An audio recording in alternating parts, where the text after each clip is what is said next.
La demeure du chaos est un musée particulier, un musée angoissant jonché des stigmates morbides de notre société, ceux qui seraient restés là après un tremblement de terre apocalyptique.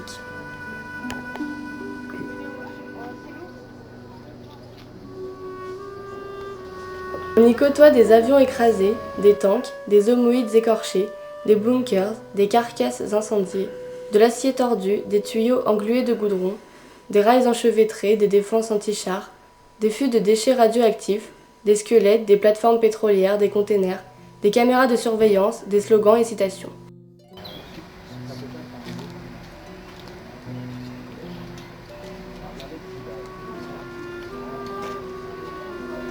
Tout cela sous des centaines de regards, ceux des innombrables portraits peints sur les murs. Ce sont ceux des acteurs de l'actualité ou ceux des personnages qui ont marqué culturellement les artistes. On y rencontre au hasard de la visite Malraux, Ben Laden, Gainsbourg, le pape, Kadhafi, Badinter, Bachar el-Assad ou Baudelaire. Ces portraits, ces œuvres sans commentaire, laissent toute liberté au spectateur. Seul le contenu de l'image s'impose à lui. Godard affirmait que la vérité d'une image était d'abord celle de la légende qu'on lui apposait. Ici, rien de tel, on reste nu devant l'œuvre.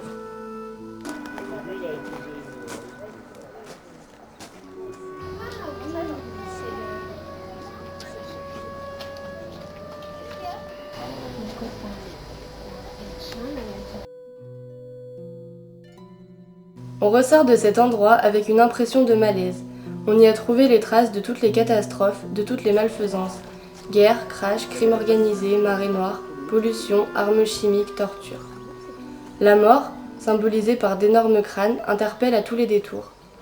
Heureusement, le sentiment inquiétant distillé par ces milliers d'œuvres est compensé par la beauté sauvage d'autres réalisations sculpturales.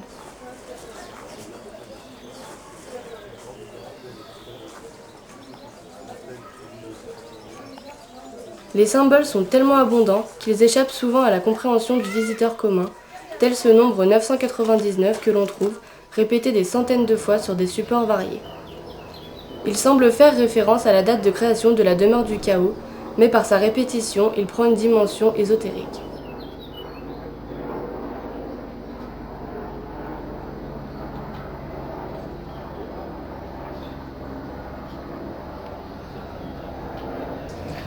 La demeure du chaos a ses détracteurs, la municipalité de Saint-Germain-au-Mont-d'Or en particulier, qui veut faire détruire cet espace, certains riverains et plus généralement les adversaires de l'art contemporain qui le nomment l'art contemporain.